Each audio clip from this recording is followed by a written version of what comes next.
നടിയെ ആക്രമിച്ച കേസിൽ അതിജീവിത വീണ്ടും വിചാരണ കോടതിയിൽ. അന്തിമവാദം തുറന്ന കോടതിയിൽ വേണമെന്നാവശ്യപ്പെട്ടാണ് വിചാരണ കോടതിയിൽ ഹർജി നൽകിയിരിക്കുന്നത്. എസ് ശ്രീകാന്ത് ചേരുന്നുണ്ട് വിശദാംശങ്ങളുമായി ഇപ്പോൾ കൊച്ചിയിൽ നിന്ന്. ശ്രീകാന്ത്, എന്തൊക്കെയാണ് അതിജീവിതയുടെ ആവശ്യങ്ങൾ?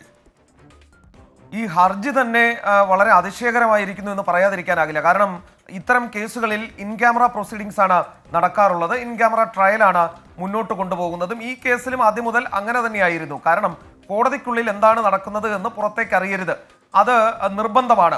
അത് ഇരയുടെ കൂടി സ്വകാര്യത കണക്കിലെടുത്താണ് അങ്ങനെ ചെയ്യുന്നത്. പക്ഷേ ഈ കേസിൽ ഇപ്പോൾ സംഭവിച്ചിരിക്കുന്നത് ഇര തന്നെ നേരിട്ടെത്തി കോടതിയിൽ ഒരു ഹർജി സമർപ്പിക്കുകയാണ്. അതായത് തൻ്റെ ഇനിയുള്ള പ്രൊസീഡിങ്സ്, ഈ കേസുമായി ബന്ധപ്പെട്ട പ്രൊസീഡിങ്സ് പുറത്തേക്ക് അറിയട്ടെ, അത് തനിക്ക് കുഴപ്പമില്ല, അത് തുറന്ന കോടതിയിൽ തന്നെ പരിഗണിക്കണം എന്നുള്ളതാണ് നടിയുടെ ആവശ്യം.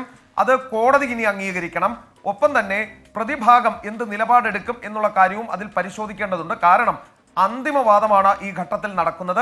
അന്തിമവാദത്തിനിടയ്ക്ക് ഈ പ്രതിഭാഗത്തിന്റെ ഇടപെടലുകൾ, അവരുടെ മൊഴികൾ, മറ്റു കാര്യങ്ങളൊക്കെ തന്നെ അവിടെ വിസ്തരിക്കപ്പെടും. അത് പുറത്തേക്ക് വരാനുള്ള എല്ലാ സാധ്യതകളുമുണ്ട്. അത് ഒഴിവാക്കാൻ എന്തായാലും പ്രതിഭാഗം ശക്തമായ പ്രതിരോധം ഈ ഹർജിക്കെതിരെ ഉയർത്തും എന്നാണ് കരുതുന്നത്.